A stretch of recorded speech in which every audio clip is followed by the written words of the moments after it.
पहला क्वेश्चन क्या बोल रहे हैं, दर्शाइए कि जो अवकल समीकरण है, ये जो अवकल समीकरण है ये समघाती है और इसको फिर हल करना है। ठीक है, ये सेलेक्टिव क्वेश्चन लेके आऊँ। ये 5 क्वेश्चन आपके बोर्ड एग्जाम में हर साल आते ही आते हैं, गारंटी है इस साल भी आएंगे। तो देखिए, सबसे पहले देखो हम लिखेंगे यहाँ पर क्या है, हमें जो दिया है वो हम लिखेंगे। तो क्या लिखेंगे, गिवन। ठीक है, जो हमें दिया है वो हम लिख लेंगे। क्या दिया है हमें, हमें दे रखा है x square minus k y square d x plus k 2xy D Y बराबर 0। ठीक है, इसको तो पहले समघाती दिखाना है। समघाती दिखाने के लिए डी वाई बटा डी एक्स के रूप में निकालना पड़ेगा पहले। तो यहाँ देखो, इस तरफ क्या है 2xy डी वाई। बच्चों, मुझे फेसलेस वीडियो बनाना पड़ रहा है क्योंकि कल रात से नहीं यहाँ बारिश हो रही है और लाइट नहीं है। अगर मैं यहाँ पर लाइट सारा ऑन कर दूँगा ना तो 2 मिनट में इन्वर्टर ख़त्म हो जाएगा इस चक्कर पे। ठीक है, अब ये वाला जो इधर के क्या हो जाएगा, पॉजिटिव। नेगेटिव का पॉजिटिव हो गया, पॉजिटिव का नेगेटिव हो गया। ठीक है, ये डी एक्स हो गया इधर। अब डी एक्स है उस तरफ, इधर के क्या हो जाएगा, बट्टे में आ जाएगा, उधर गुणे में था। और ये 2xy जो गुणे में है, इधर के क्या आ जाएगा, बट्टे में। ये हमको हमारा डी वाई बट्टा डी एक्स मिला। अभी इसको हमें क्या दिखाना है, अवकल समीकरण मतलब समघाती दिखाना है और फिर इसको क्या करना है, हल करना है। ठीक है, तो इसको हम समीकरण फिलहाल के लिए 1 मान लेते हैं। ये समीकरण नंबर 1 है। तो देखो कैसे पता लगता है, वैसे इसकी घात 2 है, इसकी घात 2 है और इन दोनों के घात मिलाकर 2 है, तो सबकी घात 2 2 है, तो ये समघाती है। लेकिन आपको इसको दिखाना पड़ेगा। और ये सारे प्रश्न जो जितने भी मैंने लिए हैं ये बड़े नंबर में आते हैं, 5 नंबर में, 8 नंबर में, है ना, इसमें पूछे जाएंगे, बड़े नंबर में ही आएंगे। और ये सभी हिंदी मीडियम बोर्ड्स के लिए इंपॉर्टेंट है। ठीक है, तो क्या करना होता है, माना x बराबर लैम्डा x मानना होता है समघाती दिखाने के लिए, और y बराबर लैम्डा y मानना होता है। ठीक है, अब ये मान रखोगे, यहाँ कैसे लिखना है, dy बट्टे dx, और यहाँ लिखा जाता है lambda x comma lambda y। Presentation भी बहुत ज़रूरी है। y की जगह पर रखोगे लैम्डा x और लैम्डा y, तो स्क्वायर करने पर लैम्डा स्क्वायर y स्क्वायर हो जाएगा, और ये हो जाएगा लैम्डा स्क्वायर x स्क्वायर। यहाँ हो जाएगा 2 लैम्डा x एंड 2 में लैम्डा y। तो यहाँ से देखो लैम्डा लैम्डा लैम्डा स्क्वायर, ऊपर से नीचे से क्या ओबेनिस्ट है,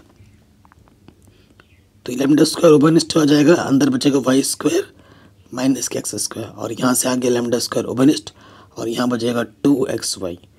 लैम्डा स्क्वायर ऊपर प्लस का यहाँ नीचे से ऊपर जाके क्या हो जाएगा, माइनस। ठीक है, और ये हो गया ये चीज़, बट्टे में आ गया 2xy। तो ये आ गया लैम्डा की पावर 0, और ये हमारा दिया गया क्या है, फंक्शन है fxy, ऐसे लिख सकते हो। ठीक है, तो लैम्डा की घात 0 आ गई, तो ये लिखेंगे चूंकि यह समघातीय अवकल समीकरण है।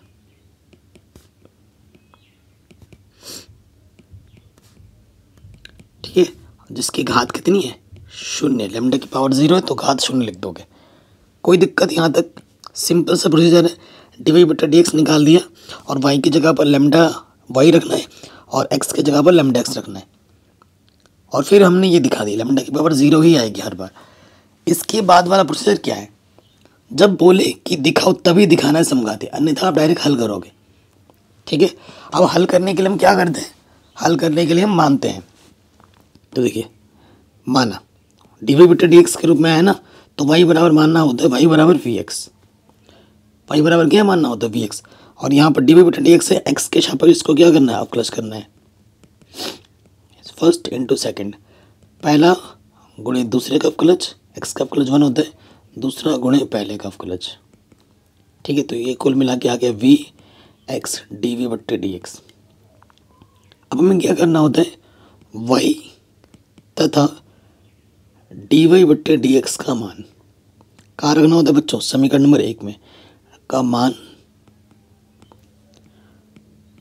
समीकरण 1 में रखने पर। ठीक है, समीकरण 1 में रख, तो डी वाई बट्टे डी एक्स का मान क्या है, v plus x. D y बट्टे डी एक्स का मान हमने यहाँ रख दिया, और फिर देखो वाई स्क्वायर का मान क्या है, वाई का मान है वी एक्स, स्क्वायर करोगे तो ये हो जाएगा v square x square minus k x square, बट्टे में क्या है 2, एक्स की जगह एक्स और वाई की जगह पे क्या है वी एक्स। ठीक है, कोई दिक्कत नहीं होगी। अब हमारा क्या है, देखो इधर से ऊपर से एक्स स्क्वायर ओपनिस्ट है तो यहाँ बचेगा वी स्क्वायर माइनस के 1, और यहाँ से भी देखो एक्स स्क्वायर और ये बचेगा 2v, एक्स स्क्वायर से एक्स स्क्वायर कैंसिल, और इस तरफ बचा हमारा वी एक्स डी वी बट्टे डी एक्स। बताइए कोई दिक्कत, यहाँ तक कोई परेशानी नहीं होगी। यहाँ तक आप स्क्रीनशॉट ले लीजिए। थोड़ा हमें मिटाना पड़ेगा हल करने के लिए। अब इसको मिटाते हैं और यहाँ हल करते हैं। ठीक है, कहीं पे भी डाउट हो, दिक्कत हो, वैसे तो मैंने पूरी एनसीईआरटी नई वाली पुरानी वाली दोनों करा रखे, चैप्टर वाइज इंपॉर्टेंट वीडियोस बना रखे, उसको ज़रूर देख लेना, चैप्टर वाइज इंपॉर्टेंट वीडियोस। ठीक है, अब देखो यहाँ से क्या बचा, हमारे पास बचा वी एक्स डी वी बट्टे डी एक्स, और इस तरफ बचा है वी स्क्वायर माइनस 1 बट्टे में 2v। तो फिर क्या होगा, देखो एक्स डी वी हमें वेरिएबल सेपरेबल करना है। उससे पहले ये जो प्लस का वी इधर के क्या हो जाएगा माइनस का वी, इसके पट्टे में कुछ नहीं तो एक आ जाएगा। ठीक है ना, अब देखो लॉस पर नीचे से आ गया v और यहाँ आ जाएगा वी स्क्वायर माइनस 1, वी से गुणा करेंगे तो माइनस के 2v स्क्वायर। तो और यहाँ से देखो माइनस का v 1 और वी स्क्वायर में से माइनस 2v स्क्वायर घटाओगे तो वी स्क्वायर बचेगा बट्टे में 2v। अब अगर माइनस ओपनिश निकाल देंगे तो ये प्लस का हो जाएगा। ठीक है, और यहाँ पर है एक्स डी वी बट्टे डी एक्स। बताइए बच्चों यहाँ तक कोई भी डाउट हो या कोई भी दिक्कत हो, मुझे नहीं लगता कोई डाउट या दिक्कत होगी। अब वी को एक तरफ रखते हैं, एक्स को एक तरफ रखते हैं, तो इधर बट्टे वाला गुणे में आ जाएगा और गुणे वाला बट्टे में। ठीक है, और इधर ये चीज़ हो गया। ठीक है, जैसे ही वेरिएबल एक्स वाला एक्स तरफ वाई वी वाला वाई की तरफ आ गया, अब हमें क्या करना है, दोनों तरफ इंटीग्रेशन कर देना है। अब दोनों तरफ क्या कर देना है इंटीग्रेशन। इस वाले देखो नीचे वाला मानने से ऊपर वाला मिल रहा है, माना। ठीक है, माना वी स्क्वायर प्लस 1 को हमने टी मान लिया। ठीक है, तो अब क्लच करोगे तो क्या हो जाएगा 2v डी वी बराबर क्या हो जाएगा डी टी। यहाँ पर क्या है डी वी छूट गया था। ठीक है, कोई दिक्कत नहीं। अब मान रख दोगे यहाँ से तो ये हो जाएगा, इसकी जगह पे आ जाएगा डी टी, इसकी जगह पे डी टी आ गया, नीचे इसको टी माना है और इधर है माइनस के डी एक्स बट्टा एक्स। समाकलन करेंगे, ये हो जाएगा लॉग टी, ये हो जाएगा माइनस के लॉग एक्स, और सब लॉग में तो इसको भी मैंने लॉग सी ले लिया समाकलन। टी का मान रख देना है, टी का मान क्या है 1 प्लस वी स्क्वायर, टी का मान रख दिया। और आप सूत्र जानते होंगे, सूत्र आप ये जानते हैं log m minus log n क्या होता है, लॉग एम बट्टा एन। ये एम की जगह पर है और ये एन की जगह पर, तो ये हो जाएगा लॉग सी बट्टा एक्स। दोनों तरफ लॉग है, एंटी लॉग लेने पे लॉग से लॉग हट जाएगा, यहाँ बचेगा 1 प्लस वी स्क्वायर बराबर सी बट्टे एक्स। ठीक है जी, कोई डाउट या कोई दिक्कत यहाँ तक बिल्कुल नहीं होगी। नेक्स्ट स्टेप में आ जाओ, इसको थोड़ा मिटाते हैं, आगे हल करेंगे। अब देखो प्रश्न में आपको वाई और सॉरी वी नहीं दे रखा है, आपको वी हटाना पड़ेगा। ठीक है, आपने क्या माना था, चूँकि आपने वाई बराबर वी एक्स माना था, तो वी बराबर क्या हो जाएगा वाई बट्टे एक्स। तो जहाँ जहाँ वी है वहाँ पर वाई बट्टे एक्स रख दोगे, अतः वी की जगह पर वाई बट्टे एक्स रखोगे, स्क्वायर है तो स्क्वायर लगा दोगे। तो इसको हल कर लो, 1 वाई स्क्वायर बट्टे में एक्स स्क्वायर सी बट्टे एक्स। आप यहाँ पे भी छोड़ सकते हो, थोड़ा और हल करके भी लिख सकते हो, जो आपको सही लगे। ठीक है, जो आपको सही लगे। तो ये हो जाएगा x square plus y square बट्टे के इधर के क्या हो जाएगा गुणे में, और ये हमें हमारा व्यापक हल आराम से मिल गया। ठीक है, और ये क्वेश्चन बड़े नंबर में आता है, 5 नंबर या फिर 8 नंबर में, बड़े में ही आएगा कुल मिलाकर, और आएगा ज़रूर। इस टाइप के क्वेश्चन ज़रूर आएगा 100% गारंटी के साथ। ठीक है, नेक्स्ट क्वेश्चन पे आ जाते हैं। कह रहे हैं ये जो अवकल समीकरण है इसका विशिष्ट हल ज्ञात कीजिए जब y बराबर 0 हो और x बराबर 1 हो। विशिष्ट हल निकालने पर आधारित प्रश्न हर साल एग्जाम में आते ही आते हैं। तो देखिए ये रैखिक अवकल वाला समीकरण है और दोनों आएगा एग्जाम में, दोनों टाइप के क्वेश्चन आएंगे ही आएंगे। हमें क्या दिया हुआ है, हमें गिवन है, हमें गिवन क्या है x डी वाई बट्टे डी एक्स प्लस का 2y एक्स स्क्वायर। एक्स का मान जरूर नहीं लिख सकते। अब यहाँ देखो इसके साथ क्या है, एक्स गुणे में हम क्या करेंगे, एक्स से भाग दे देंगे, एक्स से भाग देने पर, एक्स से भाग दे दोगे एक्स एक्स कट जाएगा, ये आ जाएगा dy बट्टे dx, 2 के बट्टे में x y, और इधर से x एक घात क्या होगी, कम हो जाएगी। और ये हमें मिल गया हमारा रैखिक अवकल समीकरण। ये हमें क्या मिल गया, हमारा रैखिक अवकल समीकरण है। ठीक है, ये हमारा क्या है, रैखिक अवकल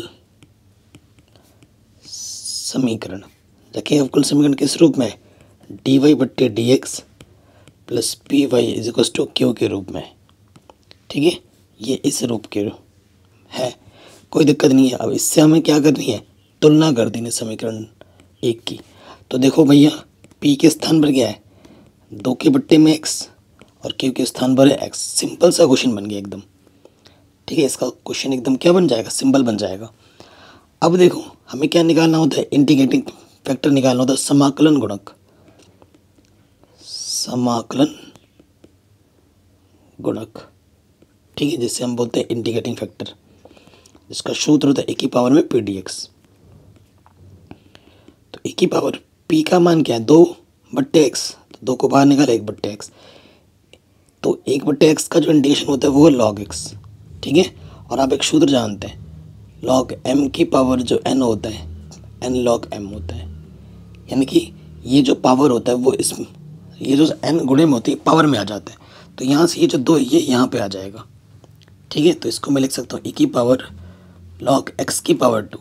और एक सूत्र आप जानते हैं, e की पावर log x सिर्फ x होता है। तो यहाँ x की जगह पर क्या है, एक्स स्क्वायर है। तो जो हमारा इंटीग्रेटिंग फैक्टर है वो हमें क्या मिला, एक्स स्क्वायर मिला। ठीक है, जो हमारा इंटीग्रेटिंग फैक्टर है बच्चों को क्या मिला, एक्स स्क्वायर मिला।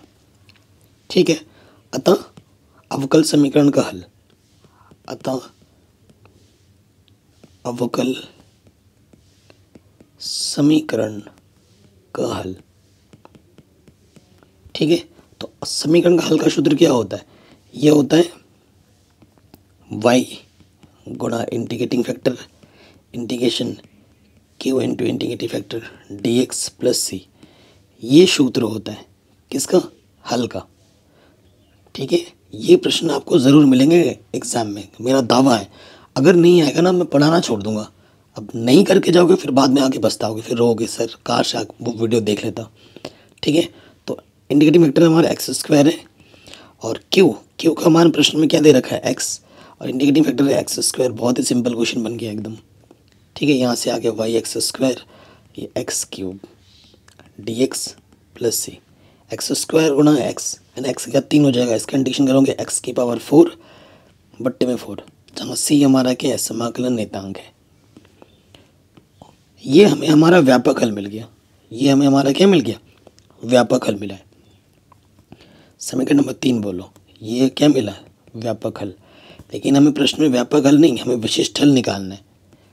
चूँकि प्रश्न में हमें दे रखा है ना कि y का मान 0 लो और x का मान 1 लो।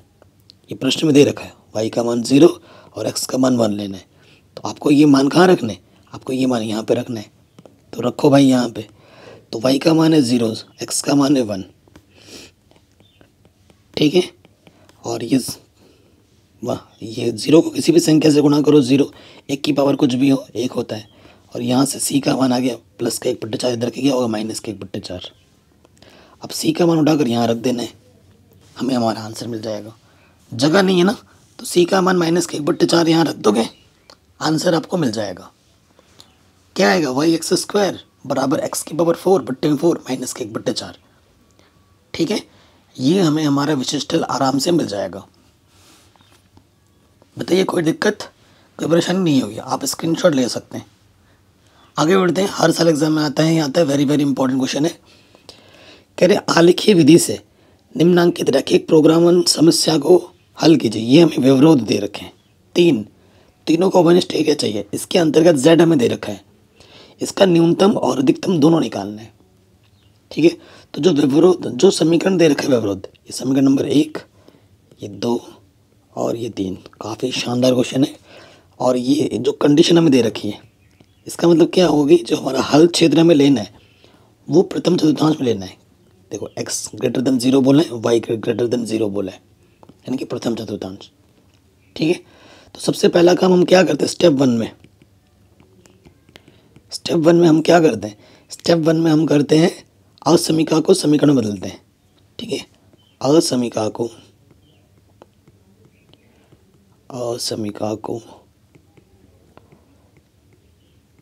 समीकरण में बदलने पर, ठीक है, तो समीकरण बदल देंगे तो ये हो जाएगा x प्लस 3y बराबर 60, पहला समीकरण। दूसरा हो जाएगा x प्लस वाई बराबर 10 और तीसरा हो जाएगा x बराबर y। ठीक है, अब हमें ग्राफ खींचना है तो हर समीकरण से दो दो बिंदु निकालने पड़ेंगे, तो बहुत ही आसान है। सो देखो डब्बा बनाते हैं, ठीक है, बहुत ही आसान है, हर समीकरण से दो दो बिंदु निकालेंगे। कहीं पे भी डाउट हो वीडियो को दोबारा देखें, और डाउट तो होना नहीं चाहिए, सब मैंने पढ़ा रखा है ऑलरेडी, जिसकी लिंक्स मिलेगी आपको डिस्क्रिप्शन पे। ठीक है, सो देखिए ये हमारा पहले वाले पे आ जाओ, ये x से ये y है। अगर x का मान मैं 0 मानूँ तो x छुप जाएगा 3 दूनी। ठीक है, 60 दिख रहा है तो 10 20 ऐसे ही मान रखना। ठीक है, अगर x का मान 0 मानूंगा तो 3 दूनी 6, y का मान आ जाएगा 20, तो ये p बिंदु हो गया। ठीक है, अगर मैं y का मान मैं 10 मान लेता हूँ, ठीक है, तो देखो यहाँ हो जाएगा 3 ढाई 30 प्लस का 30 करके माइनस का 30 हो जाएगा, तो x का मान भी क्या आ जाएगा 30, ये Q पॉइंट आ गया।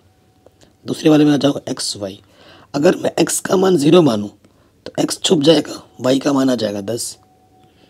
अगर मैं y का मान 0 मानूँ तो y छुप जाएगा, x का मान क्या आ जाएगा 10।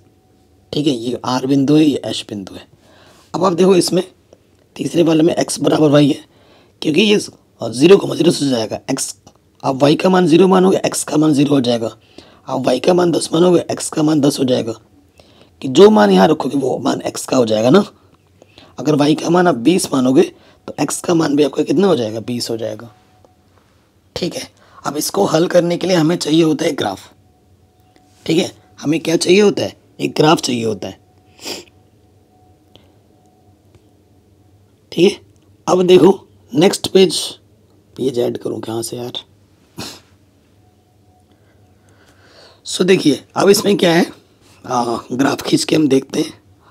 ठीक है, अब ग्राफ तो देखो भाई खींचना पड़ेगा ना, नहीं तो दिक्कत हो जाएगी, और सारे मान पॉजिटिव में आए तो कोई दिक्कत वाली बात होनी नहीं चाहिए। सो देखो आप ये जो हल करोगे, आप जब ग्राफ पेपर में करोगे ना तभी प्रॉपर हल मिलेगा। अब मैं यहाँ पर कर रहा हूँ लैपटॉप में, तो प्रॉपर हल दिखा पाना क्योंकि ग्राफ मेरे पास है नहीं, थोड़ा सा मुश्किल हो जाएगा, लेकिन मैं ट्राई कर रहा हूँ। बड़े से बड़ा मान हमारा 30 ही है यहाँ। ठीक है,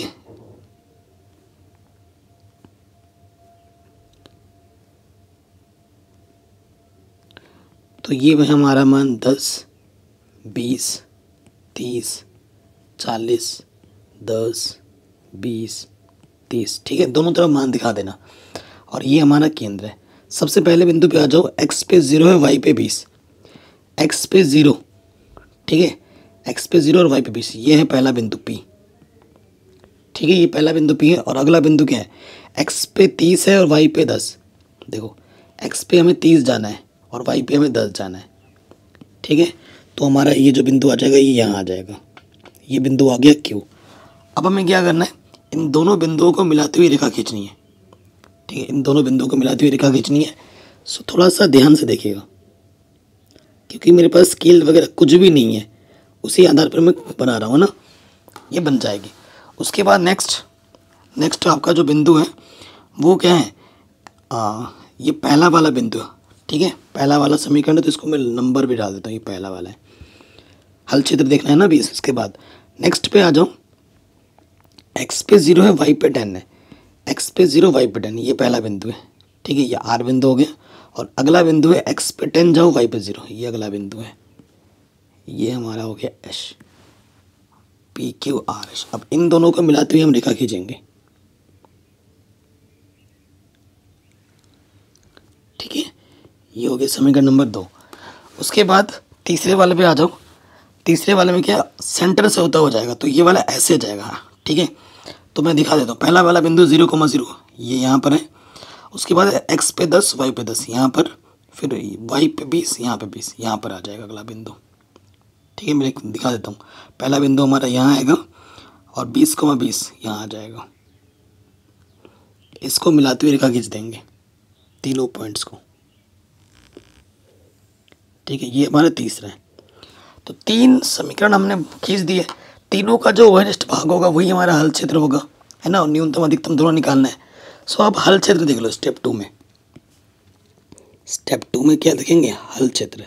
और एग्जाम में आता ही आता, आपको बल पता है। हल क्षेत्र पहले 2 समीकरण में तो कोई दिक्कत नहीं देगा, ठीक है ना।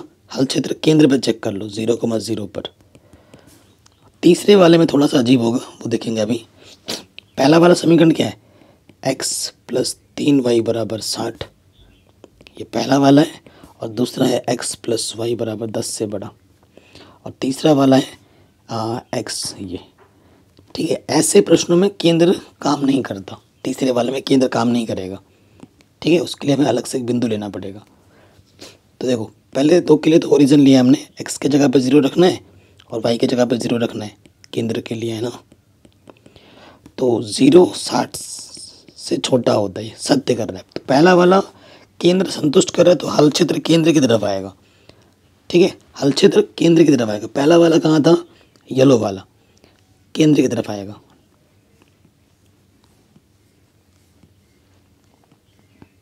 ठीक है। ये पहला वाला हो गया। दूसरे वाले पे जो x के जगह पे 0 और y के जगह पे 0 रख दिया हमने। 0 जो है वो 10 से छोटा होता है, मतलब बड़ा होता है, ठीक है ना। 0 की तरफ बड़ा वाला मुँह है, तो ये गलत कर रहा है। तो इसका हल क्षेत्र 0 से बाहर की ओर जाएगा। सेकंड वाला 0 से बाहर की ओर जाएगा। तो सेकंड वाला कहाँ है हमारे पास, सो देखो ये सेकंड वाला है ना, तो 0 से बाहर की ओर जाएगा। ये जहाँ पर तीनों मिलेंगे ना, वो क्षेत्र हमारा उपनिष्ठ भाग होगा। अगर तीनों का उपनिष्ठ भाग नहीं आता तो हल नहीं होगा, सीधी सी बात है। फिर देखो, क्योंकि ऐसे प्रश्न में केंद्र फेल हो जाता है, तो हमें खुद से एक बिंदु लेना है। जैसे ये वाला बिंदु ले लिया, एक बिंदु ले लिया हमने 10,0 पर। अगर ये बिंदु संतुष्ट कर रहा है तो हल क्षेत्र उस तरफ जाएगा, नहीं तो उससे बाहर जाएगा। तो x की जगह पे क्या रखना है, 10, और y की जगह पे रखना है 0।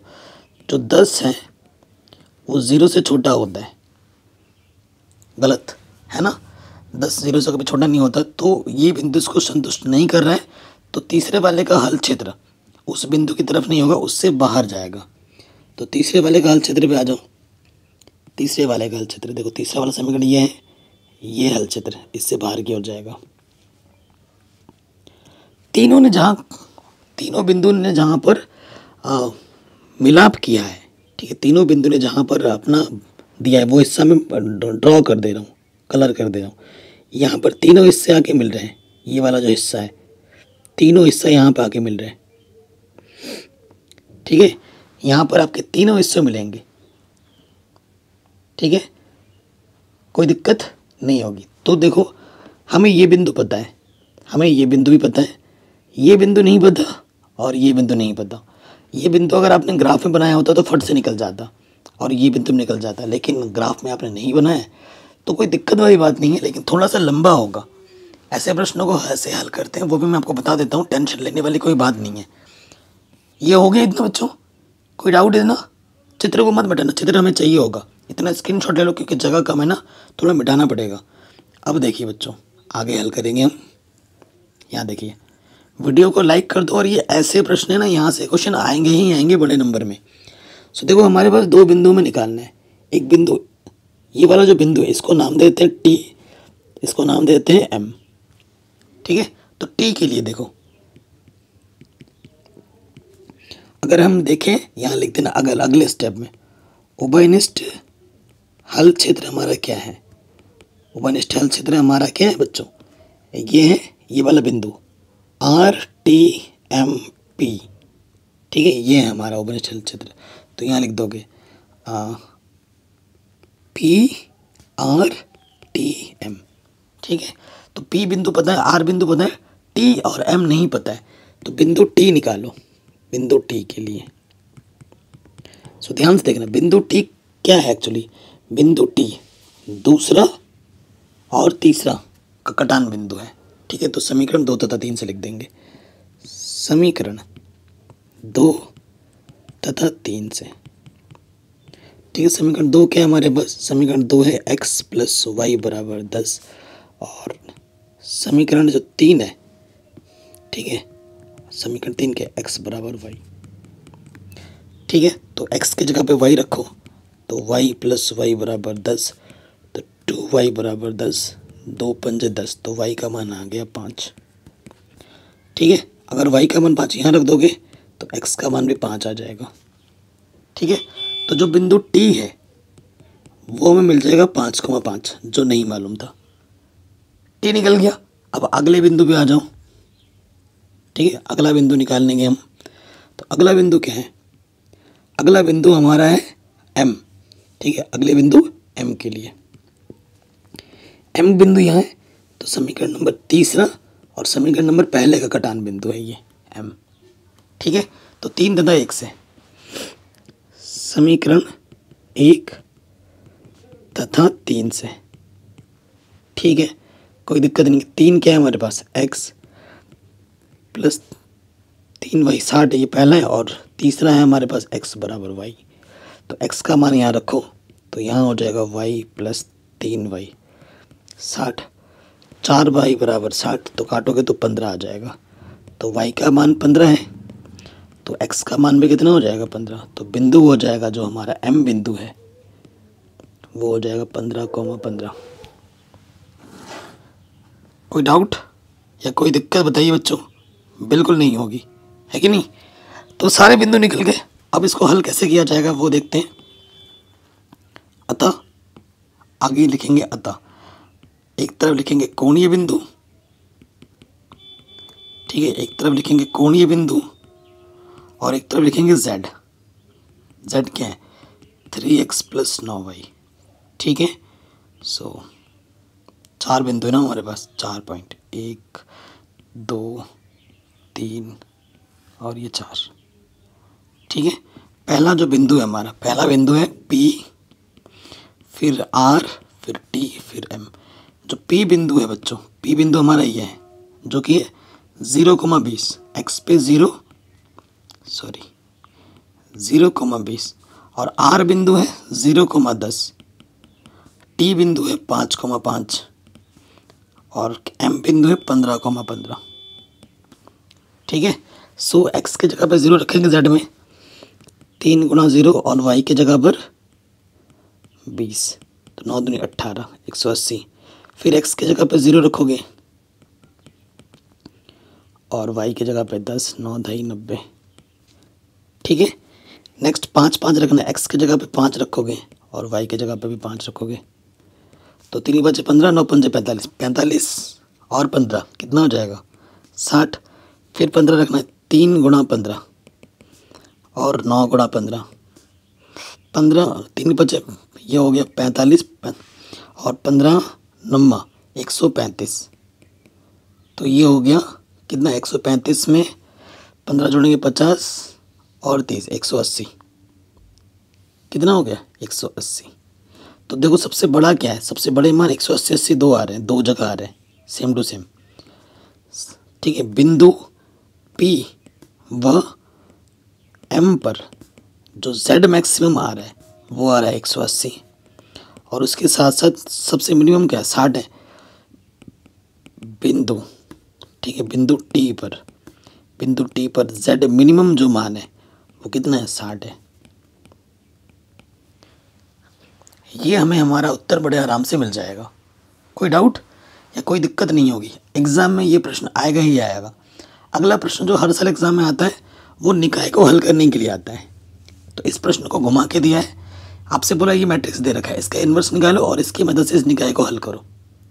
तो देखो इसका गुणज क्या है, 2 3 5, 2 - 3 5, 3 2 - 4, 3 2 - 4, फिर क्या है 1 1 - 2, 1 1 - 2। तो मैट्रिक्स तो वही बनेगा। ए इन्वर्स का निकालना है हमें, ठीक है ना सर, हमें क्या निकालना है ए इन्वर्स। तो ए इन्वर्स क्या होता है फॉर्मूला, एडजॉइंट ए बट्टे सारणिक ए, यही होता है। तो पहले हम निकाल लेंगे सारणिक ए। ठीक है, थोड़ा सा भी ध्यान इधर से उधर हुआ ना क्वेश्चन गड़बड़ हो जाएगा इसमें, ये ध्यान रखना।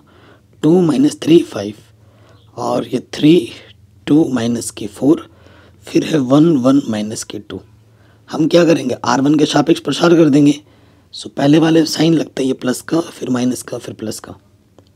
ठीक है, तो पहला रो पहला कॉलम छपेगा इसके गुणा इसके साथ माइनस इसके गुणा इसके साथ, 2 लग जाएगा।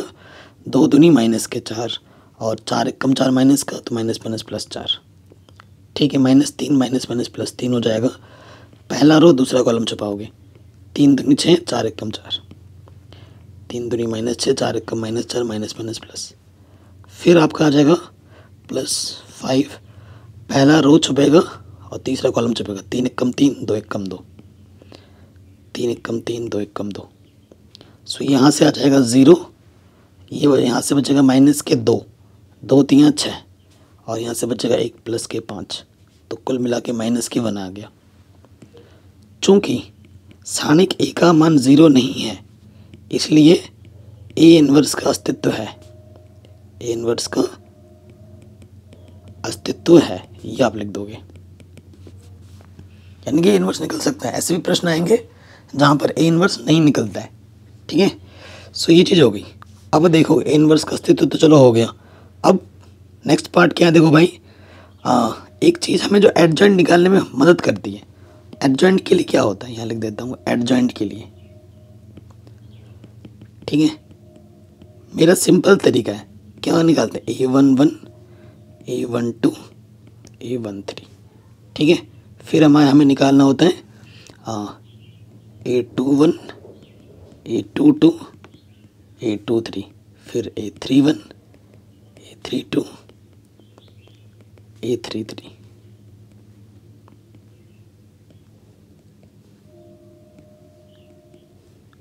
ठीक है, हम जानते हैं अगर इनको जोड़ें और सम आए तो प्लस लगाते हैं और जोड़ने विषम आए तो नेगेटिव लगाते हैं।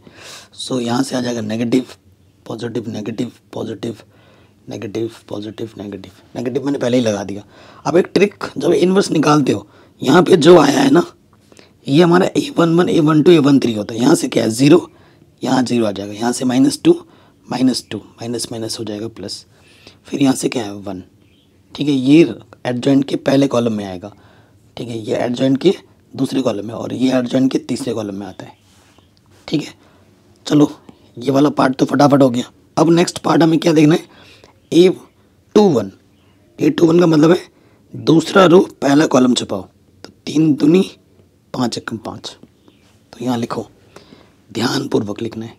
सो 3 दूनी माइनस माइनस प्लस और 5 एकम 5, तो यहाँ बचा -1। एक भी गलत हो गया ना, माइनस का प्लस, पूरा क्वेश्चन गलत हो जाएगा, फिर रोते रहोगे, आंसर नहीं आएगा। फिर दूसरा रो दूसरे कॉलम छपाएंगे, इसके गुणा इसके साथ और इसके गुणा इसके साथ, 2 दूनी -4 और 5 एकम 5, तो ये आ गया -9। ठीक है, फिर दूसरा रो तीसरा कॉलम, 2 एकम 2 3 एकम 3, -3 माइनस माइनस प्लस, तो 3 और 2 -5।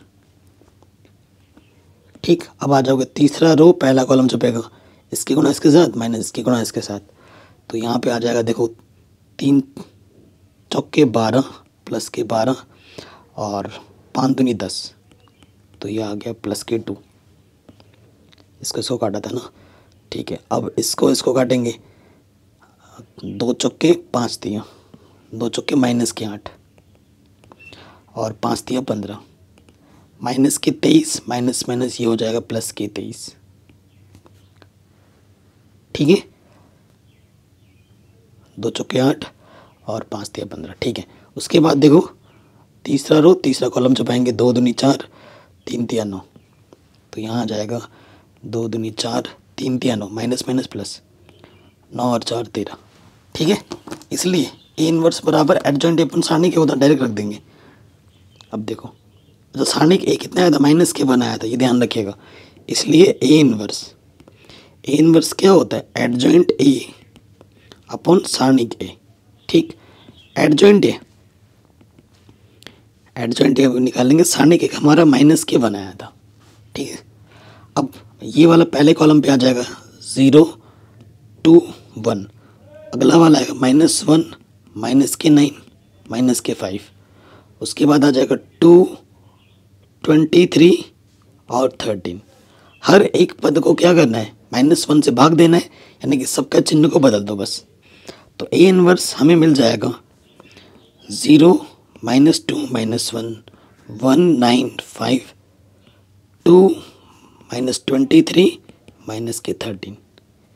ये हमें A इनवर्स मिल गया। ठीक है, ये हमें A इनवर्स मिल गया, पहला आंसर तो निकल गया। अब हमें क्या करना है, नेक्स्ट वाले पार्ट में हमें निकाय को हल करना है।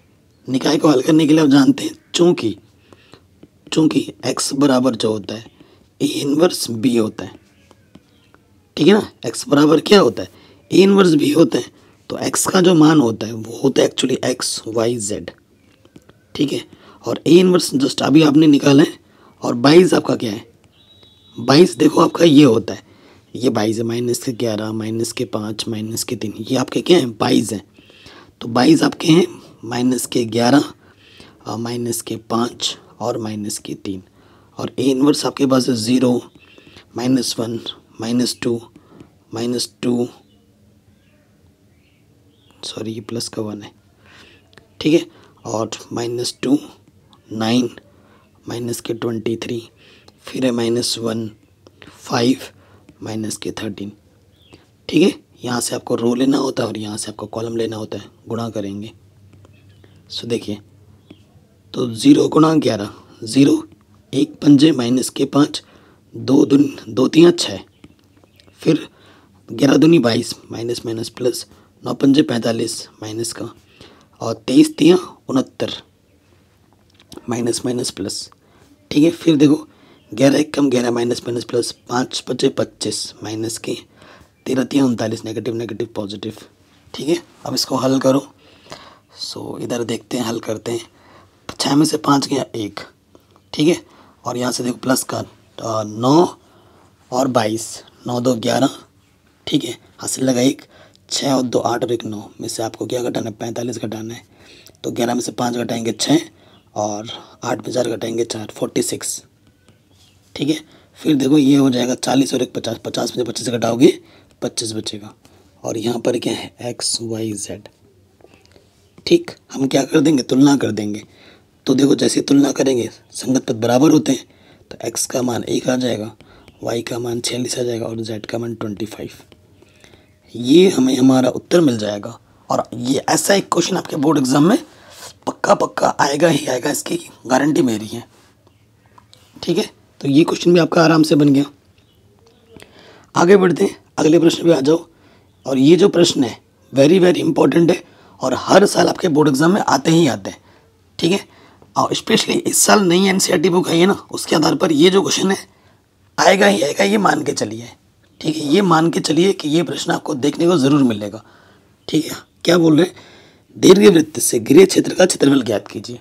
आपके पास एक दीर्घवृत्त है, चित्र आपको पता ही है, मैं बना के दिखा देता हूँ। ये दीर्घवृत्त है अंडे के आकार का। ठीक,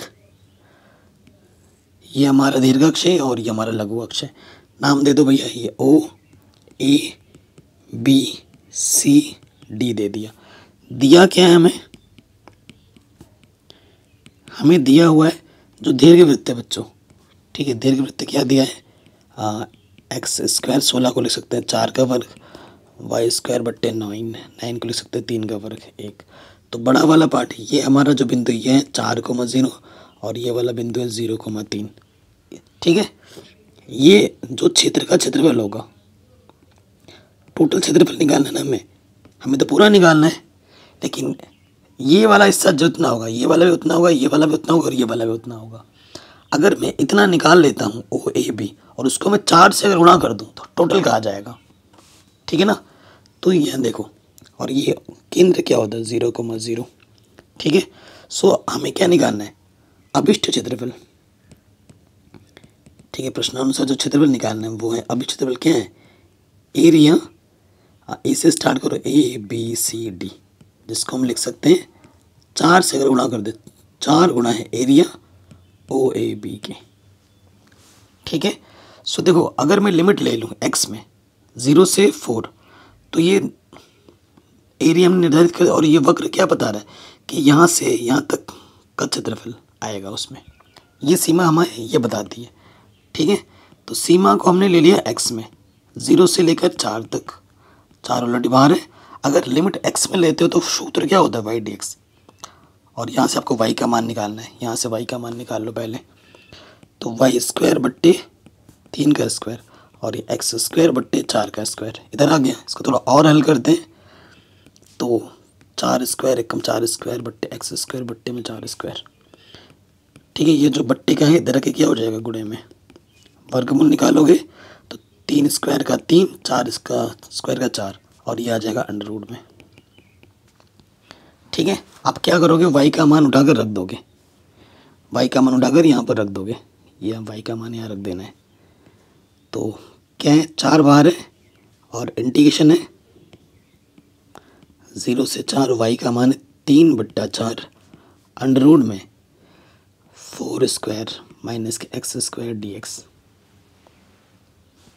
ठीक है, ये चीज़ है।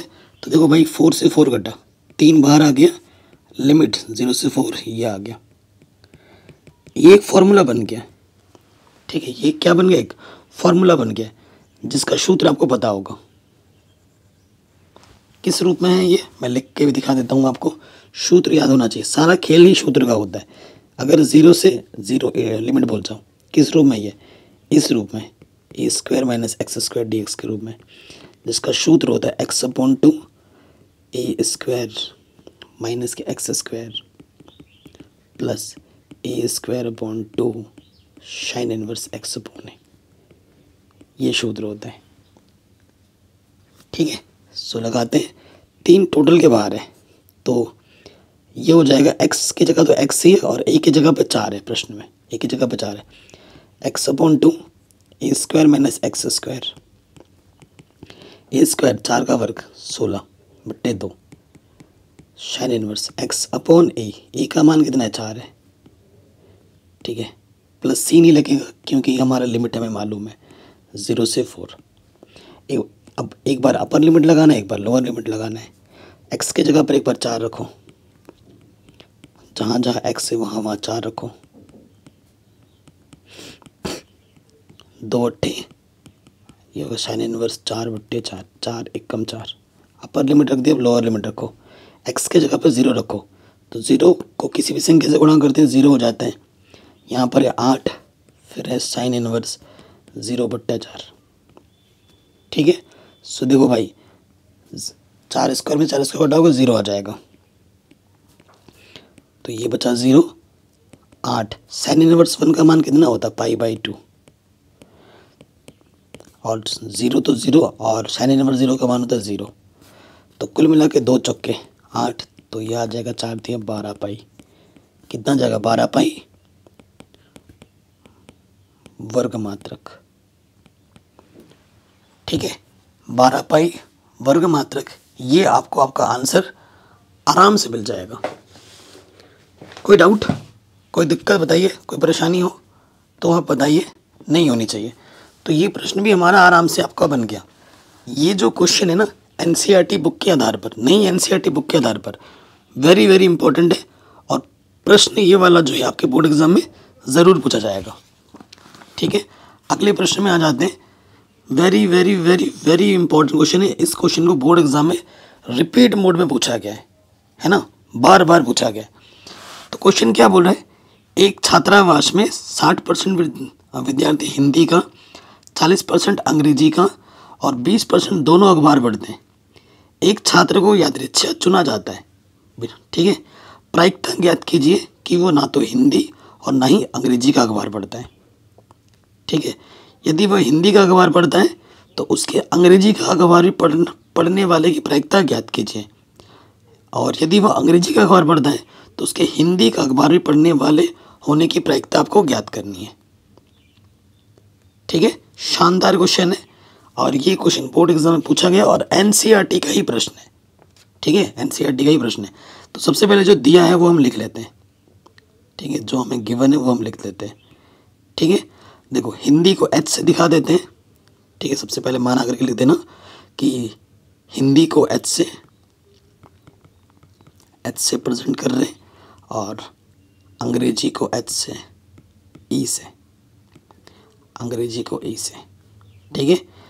तो देखो हमें दिया क्या है प्रश्न में, 60% विद्यार्थी हिंदी का, तो प्रायिक परसेंटेज में तो सीधा हिंदी की जो प्रायिकता है वो 60% है, ठीक है। 60% का मतलब होता है बट्टे में 100, ठीक है। तो ये हमारा हो जाएगा पॉइंट के 6। और फिर हमें प्रश्न में दे रखा है 40% अंग्रेजी, 40% अंग्रेजी यानी कि पी हमें दे रखा है 40%, ठीक है। तो 40% का मतलब है 0.4। और 20% दोनों अखबार पढ़ते हैं, यानी कि हिंदी और इंग्लिश दोनों पढ़ते हैं, दोनों यानी कि उभयनिष्ठ, ठीक है। इंटरसेक्शन 20% है, तो 20% का मतलब वो 0.2 ये दे रखा है, ठीक है। तो पहला वाला जो निकालना है हमें, पहला क्या निकालना है, प्रायिकता ज्ञात कीजिए। ना तो हिंदी पढ़ते हैं ना ही अंग्रेजी अखबार पढ़ते हैं, ठीक है। ना तो हिंदी पढ़ते हैं और ना ही अंग्रेजी पढ़ते हैं। तो हम अगर कम से कम हिंदी या फिर अंग्रेजी पढ़ता है वो अगर निकाल लें और उसको अगर 1 से घटा दें तो ना उसके ना होने की प्रायिकता आ जाएगी। तो सबसे पहले हम निकालते हैं, देखो चूंकि हम निकालते हैं कम से कम एक, या तो हिंदी या तो अंग्रेजी पढ़े ही पढ़े, कम से कम एक अखबार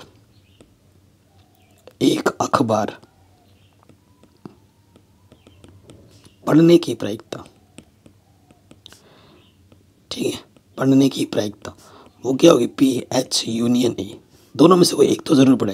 तो इसका सूत्र क्या होता है, इसका सूत्र होता है PH plus PE minus PH intersection E, है कि नहीं, ये होगा।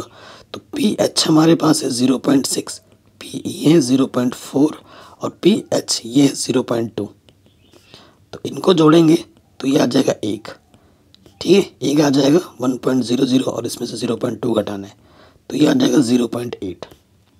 लेकिन हमें ये नहीं निकालना है, हमें निकालना है क्या है, कौन नंबर में हमें निकालना है प्रायिकता ज्ञात कीजिए कि वह ना तो हिंदी और ना ही अंग्रेजी भी पढ़ता है। तो हमने क्या निकालना है, या तो हिंदी या फिर अंग्रेजी में से कोई एक बार तो पढ़ता ही पढ़ता है। इस चीज़ की ना होने की प्रायिकता क्या हो जाएगी, एक में से इसकी प्रायिकता घटा दो, आंसर आ जाएगा। किसी चीज़ की ना होने की प्रायिकता कैसे निकालते हैं, एक में से उस चीज़ की होने की प्रायिकता घटा देते हैं। तो ये हो जाएगा इसके 1 माइनस PH यूनियन E, ठीक है। ये चीज़ हमें निकालनी है। तो 1 में से हमें घटा देना है 0.8, तो आंसर आ जाएगा 0.2 यानी कि 20%। तो 20% लोग विद्यार्थी, ठीक है, कोई भी अखबार नहीं पढ़ते। ख नंबर पे आ जाओ। ख नंबर में क्या बोल रहा है, यदि वह हिंदी का अखबार पढ़ता है तो उसके अंग्रेजी का अखबार भी पढ़ने वाला होने की प्रायिकता ज्ञात कीजिए, ठीक है। देखो हिंदी का अखबार पढ़ता है, ये घटना घटित हो चुकी है। अंग्रेजी का अखबार पढ़ने की प्रायिकता आपसे निकालना है, देखो, ठीक है। घटना जो घटित हो चुकी है, हिंदी का अखबार पढ़ता है और अंग्रेजी का निकालना है। तो सप्रतिबंध प्रायिकता निकालनी है, तो इसका सूत्र होता है PE इंटरसेक्शन H बट्टे में PH। तो P इंटरसेक्शन H हमने निकाल रखा है या दे रखा है, हमें तो प्रश्न में ही दे रखा है, ये दे रखा है 0.2, ये मान रखेंगे 0.2। और PH भी हमें दे रखा है प्रश्न में 0.6, दशमलव हट गया, 2 कम 2 2 3 6, आंसर आ जाएगा 1/3। और गौ में क्या निकालना है, गौ में इसका उल्टा निकालना है। यदि वह अंग्रेजी का अखबार पढ़ता है, उसके हिंदी का अखबार पढ़ने की प्रायिकता ज्ञात करनी है। देखो अंग्रेजी का अखबार पढ़ता है तो हिंदी का अखबार पढ़ने की प्रायिकता निकालनी है। तो PH इंटरसेक्शन E बट्टे में आ जाएगा PE। तो देखो आप जानते हैं E इंटरसेक्शन H बोलो या H इंटरसेक्शन E बोलो, बात एक ही होती है, ठीक है। तो H इंटरसेक्शन E हमें दे रखा है 0.2, ये दे रखा है, और E हमें दे रखा है 0.4, पॉइंट से पॉइंट हट गया, 2 1 कम 2 2 2 4, ये हमें हमारा उत्तर बड़े आराम से मिल गया, ठीक है। कोई डाउट या कोई दिक्कत ही नहीं है, आराम से बन गया। अगला जो प्रश्न है भाई हर साल एग्जाम में आता है, ठीक है, कि 2 रेखाओं के बीच की न्यूनतम दूरी क्या होगी, निकालने के लिए आता है। ये मैंने कार्तीय रूप में रखा है, सदिश रूप में भी, या तो सदिश रूप में या फिर कार्तीय रूप में से एक प्रश्न बड़े नंबर में आएगा ही आएगा, ये आप भी जानते हैं और मैं भी जानता हूँ, ठीक है। और ये मैंने वन शॉट ऑलरेडी करा रखा है, मैं इसको भी करा देता, लेकिन मैंने ये ऑलरेडी करा रखा है वन शॉट वाले वीडियो में। आप वन शॉट वीडियो को देखेंगे, सीरीज़ देखेंगे ना, आपको मज़ा आ जाएगा। ये क्वेश्चन आपको चैप्टर नंबर 11 के वन शॉट में मिल जाएगा और भी क्वेश्चन मिल जाएंगे, ठीक है। आप एक बार खोल के देखो, मैं जानबूझ के मैं नहीं करा रहा हूँ, मैं चाहता हूँ वो जो वन शॉट वाला वीडियो आप खोल के एक बार देखो, ठीक है। वो वीडियो और बाकी चैप्टर के भी वन शॉट ज़रूर देख के जाना, क्योंकि वन शॉट वीडियो कहते हैं ना रामबाण है ना, ब्रह्मास्त्र है आपके लिए, तो उसको ज़रूर करके जाओ, क्वेश्चन वहाँ से ज़रूर पूछे जाएंगे, ठीक है।